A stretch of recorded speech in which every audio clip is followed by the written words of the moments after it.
We are 9 days removed from the most disrespectful walkout in modern combat sports, and somehow the only person inside the building who did not understand what was happening was the man standing 2 seats to her left.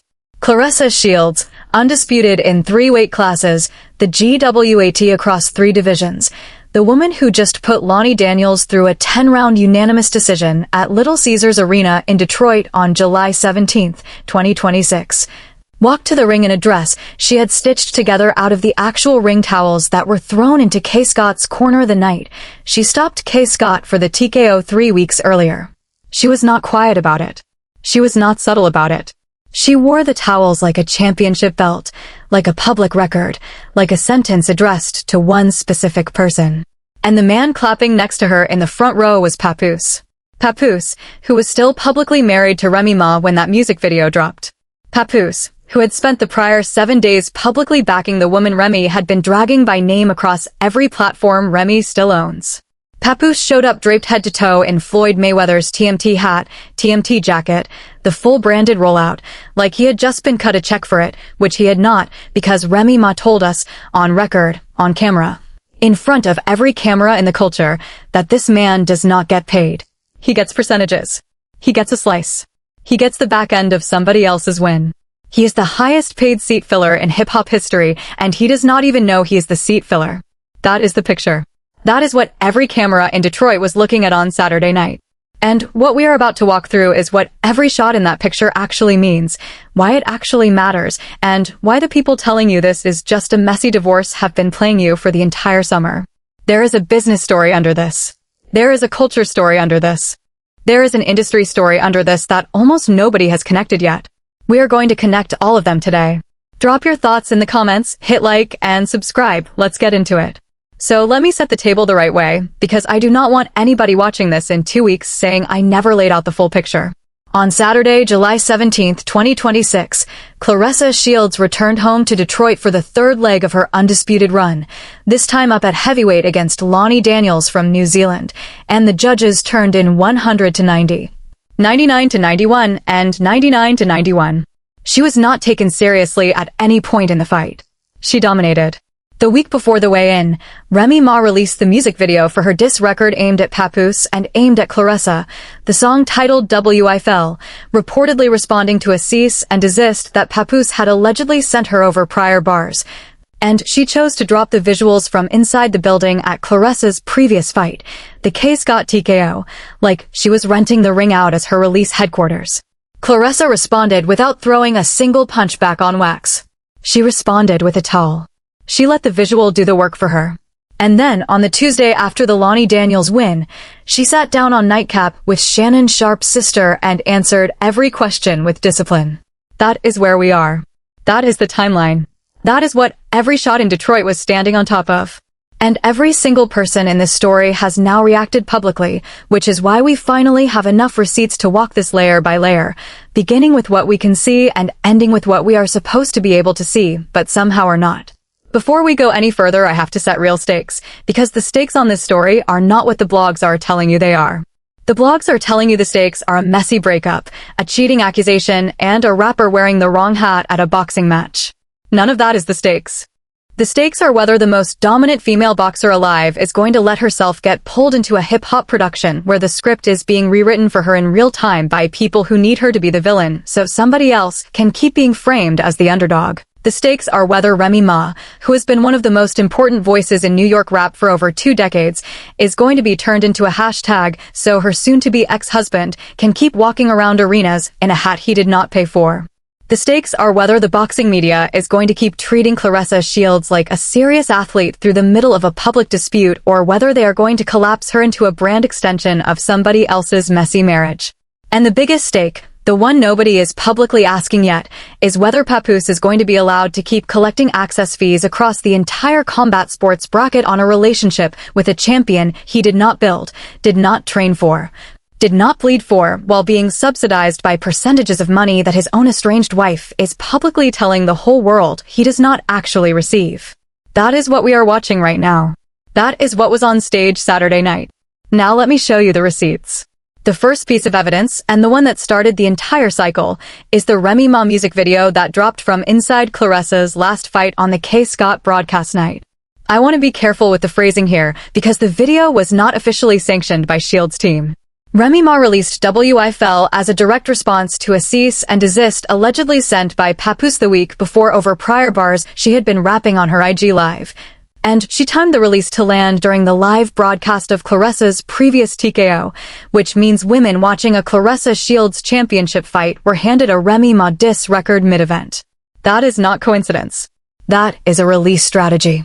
The visual reportedly cut between footage of Papoose laughing with Shannon Sharp on Club Shay Shay and a scrolling caption making the percentage claim, the no money claim, the no divorce papers claim, Hip Hop DX. Sources close to Remy Ma have repeated the percentage claim in on-record interviews and has confirmed the cease and desist exchange. None of this was denied. None of this was walked back. The video did the rounds on every blog on Tuesday, and by Wednesday Claressa was being asked about it at Media Day in Detroit. That is proof point number 1. Save it. We are going to come back to it. The second piece of evidence is the Detroit Walkout. I want to describe this carefully because this is the visual that broke the internet.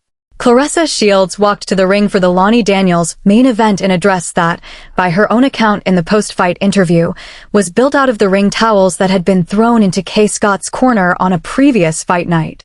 The DAZN broadcast showed every inch of it. Sports called it out in their recap. Ring magazine featured it on official social the next morning. The crowd in Detroit saw her come down the aisle holding the dress together with one hand and pointing at her corner with the other. That is not a costume. That is a statement. That is a woman telling the entire culture that she is taking what was thrown at her last time and literally wearing it back out the next time. The symbolism is so on the nose that the marketing team at Premier Boxing Champions could not have written it cleaner if they had tried. And the kicker is that Papoose was sitting 2 feet from the rope line. Papoose. The man Remy Ma had been addressing for 6 straight weeks on record. The man who showed up to his girlfriend's biggest night wearing another man's branded hat. That is proof point number 2 locked. The third piece of evidence is the post-fight interview. After the unanimous decision was read out at ringside, Claressa was asked, on camera, by a sports reporter, what the dress was about, and she answered directly. She referenced the Kaye Scott towels. She referenced the people who had underestimated her. She did not once mention Remy Ma by name in the post-fight. She did not need to. The walkout visual had already done the work. The video of her interview has 6-figure views across every major sports outlet within 24 hours. Bleacher Report reposted it. DAZN reposted it. Ring Magazine featured it on official social. Proof point 3 is on the table. And we're still in the surface layer. We have not even gotten to the part of the story that matters yet. The fourth piece of evidence is Papoose in his girlfriend's corner. Photos surfaced across TMZ, Baller Alert, and Hip Hop DX inside an hour of the main event ending. In the front row shots, Papoose is visibly wearing a TMT hat. Papoose is visibly wearing what reads as a Mayweather-branded jacket. Papoose is visibly clapping during the walkout. Papoose is visibly standing during the official decision announcement. Multiple outlets ran the same image. The comments under his own page are where this gets interesting, because fans of Papoose, and there are a lot of them, longtime fans, 20-year fans, were asking very specific questions in the replies. Where is the label money? Where is the Win Records rollout? Where is the percentage coming from? Why is he wearing another man's brand on his girlfriend's championship night? That is the surface evidence layer closing out, and that is proof point 4. Now watch what I am about to do with these 4 pieces of evidence together. And oh, do I have more for you? Because the surface evidence is just the cover of the magazine. The story inside the magazine is in the interviews, and I think the moment where everything you have been told about this situation collapses is closer than you think it is. Before we get to it, I want to address the people in the comments who are about to tell me I am taking sides. I am absolutely taking sides. I am on the side of the boxing champion who wins title fights in her own city. I am on the side of the artist whose catalog can stand next to any catalog we have ever built in this culture. And I am on the side of the public being told the truth about a hat, a percentage, and a man who has not signed a single piece of paper. To the people about to type that Papoose is a real one, I hear you, and we are going to walk through why you still believe that and where that belief came from.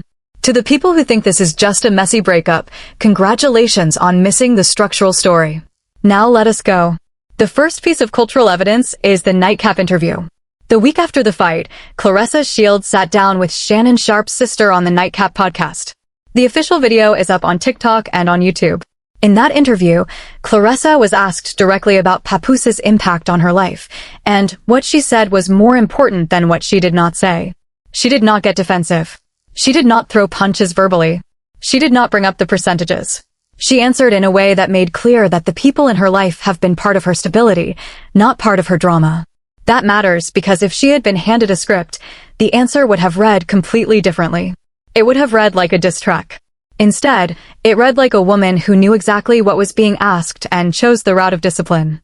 The Nightcap audience responded in real time. The comments under that video are overwhelmingly in her favor. Longtime boxing fans are explicitly saying they did not know her before this interview and that they are locked in now. That is cultural proof point number 1. The pocket of the conversation has moved. The second piece of cultural evidence is the Shannon Sharpe Club Shay Shay appearance, and I need to be careful here because Papoose's own words matter. Papoose went on Club Shay Shay on his own. He was not on a joint. He was on with Shannon Sharpe directly, and he was asked about Remy. Multiple clips of that interview have been reposted by Baller Alert. The clip of him laughing, the moment that matters is the laugh itself. He was not laughing because Remy had made a joke. He was laughing because Shannon had made a joke about his wife. His wife. That is the exact language Remy Ma used on the W.Y.F.L record. That is the language this cycle has been built around. And Papoose laughed along with it. He laughed while the new woman in his life characterized his wife of roughly 2 decades as washed up on a national podcast in front of millions of viewers. The internet noticed. The comments noticed. Cultural proof point number 2 is on the table. The third piece of cultural evidence is from inside boxing itself. Claressa Shields is not a hip-hop side character. She is the most decorated active female boxer of her generation, undisputed in 3 divisions now, sitting in the same historical sentence as Layla Ali and Wolf, Katie Taylor, Claressa's own GOAT resume. Her coaches are not Papoose. Her training team is not Papoose. Her conditioning team is not Papoose. Her career is not Papoose. The boxing press covered the Lani Daniels fight as a championship coronation, not as a celebrity gossip sidebar. Sports led with the win. DAZN led with the win. Ring Magazine led with the win. Bleacher Report led with the win. None of them led with the wedding question. The fact that the boxing press is choosing championship discipline over gossip tells you everything about how the wider culture is going to land on this once the gossip cycle burns itself out. Cultural proof point number 3 is the industry signal itself, and the signal is pointing away from Papoose. The fourth piece of cultural evidence is from the fan base, and I want to be careful here because this is where the counter-narrative lives, and I want to dismantle it clean. There are people in the comments of every Papoose-related post since the music video drop who will tell you this is just a messy divorce. They will tell you Remy Ma is being messy because she is hurt. They will tell you Claressa is being pressed. They will tell you Papoose is finally getting a shine. I want to address the last one specifically because that is the most interesting lie. Papoose is not getting a shine. Papoose is getting proximity. Proximity is what happens when a person who has been adjacent to a moment for 20 years steps into the frame of someone else's moment and everyone mistakes the frame for the work. The percentage conversation is proof of the proximity. Win Records is not charting. The TMT hat is not his brand. The podcast appearances are not his platform. He is appearing on other people's podcasts as the boyfriend of a champion and as the husband Remy has not yet signed away. He is the guest in every room he walks into. That is not shine. That is a tour. And a tour ends when the host stops booking you. Cultural proof point 4 is the lie itself, named clearly. And now I want to pull the entire story into the room where it actually lives, because everything we have walked through so far has been happening on the surface. The real story is in the business. So let me ask the question everybody has been afraid to ask out loud. Who pays for the hat? That is not a rhetorical question. That is a structural one. Floyd Mayweather's TMT brand is owned by Floyd Mayweather personally and through the Money Team LLC. The merchandise revenue on TMT caps, jackets, and tees flows back to that entity. If Papoose is wearing top-to-bottom TMT to his girlfriend's fight, one of 3 things is structurally true. Either Floyd gave it to him, which means Floyd is being publicly generous to a figure who is currently in the middle of the most personal dispute of his career and is using his platform as a promotional stage. Or Papoose bought it, which means Remy Ma's percentage theory has a structural hole in it, which Remy then has to walk back, which she has not done and would not do. Or Papoose is wearing it for the optics without paying for it, which means he is borrowing another person's brand equity to look like he belongs in the front row of a championship fight. That is exactly what Remy Ma was warning everybody about with the percentages line. There is no clean fourth option here. All three options tell you something real about the structure, and that is system angle number 1. Let me give you the second. The percentages structure. Remy Ma's central claim, the one that has now been repeated on record and corroborated by sources close to her, is that Papoose does not work for a check. He works for cuts of other people's business. The reason this matters at the structural level is that it explains the entire visible behavioral pattern in one clean line. It explains why he can show up to a championship fight in a TMT hat he did not pay for. It explains why he can appear on every podcast rotation without having released a recorded project in years. It explains why he can sit first row at boxing matches, hip-hop galas, music industry dinners, while never being the headline at any of them.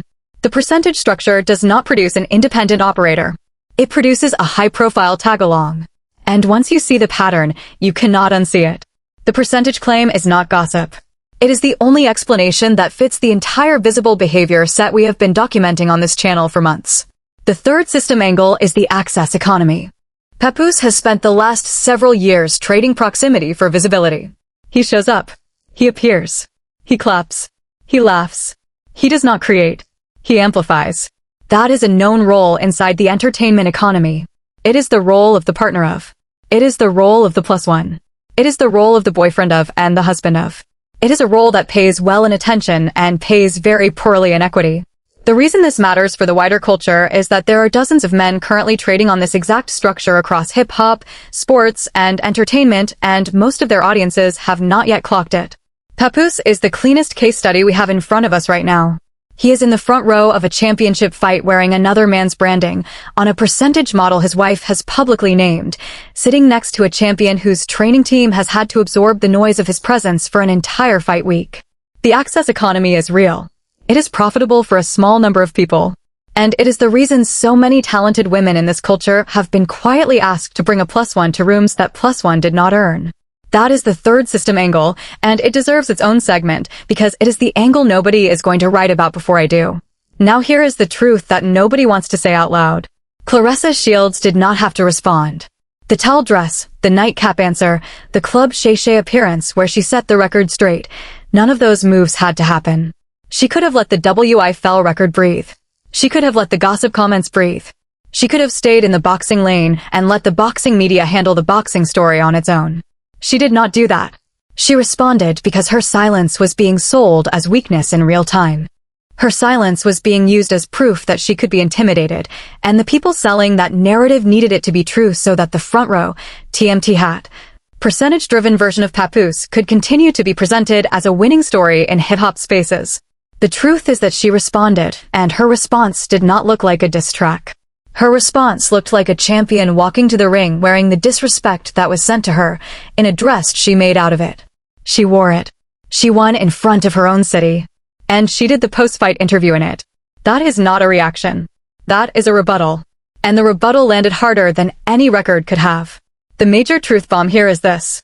The people who built the narrative that Claressa Shields is the third point of a love triangle have been running a structural campaign to convert her athletic platform into a brand accessory for a man whose entire public footprint is built on other people's wins.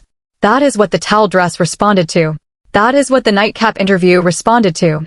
That is what every single moment of the Lani Daniels fight week responded to. Every move she made was a reply to a structural pressure that was already being applied long before Remy Ma ever pressed record. And now the structural pressure has a public answer, and the public answer is wearing the towels of the previous opponent she beat, holding a championship belt, doing the post-fight interview without once saying the name of the person who sent for her. The rebuttal did not even need the name. The rebuttal was louder than the name. Imagine that. Imagine being the boxer at the center of all of this. Imagine the entire week of the fight. Imagine the music video dropping during your fight broadcast, the comments flooding in, the wedding questions, the press asking what is going on between you and Pap, the body still having to make weight, the cuts still having to be taken, the bag still having to be punched in the gym. And you do all of that. You win the fight on a Saturday night in Detroit, walk out in a dress you built out of the towels thrown in the previous fight, sit for nightcap, sit for Shannon Sharp, and answer every single question with discipline. Imagine carrying all of that and still winning the fight. Now imagine being the man in the front row. Imagine the question that nobody is publicly asking yet, which is whether a man who gets percentages of other people's business, who wears another man's hat to his girlfriend's biggest night, who has not signed his own divorce papers, who is being publicly branded as too much time Willie across the culture right now, is actually the prize in this story, or is the inside-out version of the picture, the one we have been trained not to look at directly. The culture picked Claressa Shields. The culture picked the undisputed three-weight champion. The culture did not pick the man sitting next to the undisputed three-weight champion. The culture picked the woman who keeps winning on fight night while the man next to her keeps collecting proximity discounts on her fight night wins. That is not a love triangle. That is a thesis. And the right person is still rising. The right person is going to be a three-division undisputed champion once the WBC and WBA finalize the heavyweight paperwork publicly. And the Lani Daniels fight is going to be remembered as the cleanest championship performance of the entire run. The right person is going to be on the podcast circuit because the work deserves it, not because of the man next to her in the front row. The right person is going to be the one the boxing press keeps leading with. The right person is going to be the one whose fan base keeps growing because of what she does between the bells, not because of who is clapping in her corner between rounds. The right person is the one Remy Ma warned all of us about in the original cycle, and Remy tried to give the culture every chance to see it with her own eyes, on her own record, with her own voice. One person is stitching towels into a dress and walking out in front of her city with 3 belts hanging where nobody can miss them. The other is wearing another man's entire branding and clapping in the front row like it is his fight. One of those people is going to be remembered for what she did inside the ropes. The other is going to be remembered for what he did next to the ropes. The culture has already started choosing. We are watching it choose in real time, in the comments, in the fan base data, in the press coverage. Things are going to be fine. And this is only the start. Because the next fight is going to bring every bit of this back to the surface. Because the next time Claressa Shields walks to a ring, every camera in the building is going to be tracking 2 things, the belt and whatever she is wearing. The press is going to keep asking the structural question we already named here today, which is who is funding the access, who is paying for the hat, who is cutting the percentage, and what the wrestling of these roles will look like 6 months from now. When those receipts land in the public record, this video is going to be the one that already named the structure before the documents showed up to confirm it. The second story to track is the divorce filing itself. Remy Ma has publicly stated she is not even asking for child support. That is an unusual thing for any artist to say out loud during an active filing, and it tells you exactly where her leverage posture sits, exactly where his is sitting, and why this is going to dominate another 2 public news cycles at minimum.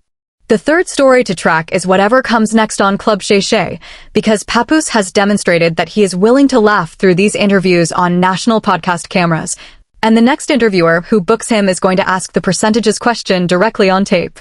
When that question lands on camera, the structural answer is either yes, he lives on percentages of other people's business, in which case the narrative tilts hard and quietly, or no, he does not.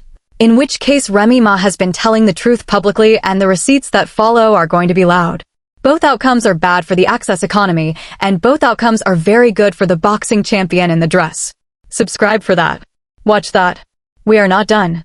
And the next video we are doing is going to walk through the entire divorce filing as soon as the paperwork reaches the public record, because once those documents land, every percentage Remy has publicly named becomes either confirmed or contested. And either way, the structural story becomes undeniable and permanent. We are going to read every line. We are going to walk every clause. We are going to break down what ownership of what catalog actually looks like on paper, what the implications are for the Win Records commercial conversations, and what the access economy looks like in real numbers when it is forced to produce them on paper. Until then, drop your thoughts in the comments about who you think is winning this fight, hit like and subscribe, because the next one is going to be a structural breakdown that nobody on YouTube is positioned to make except us. We out.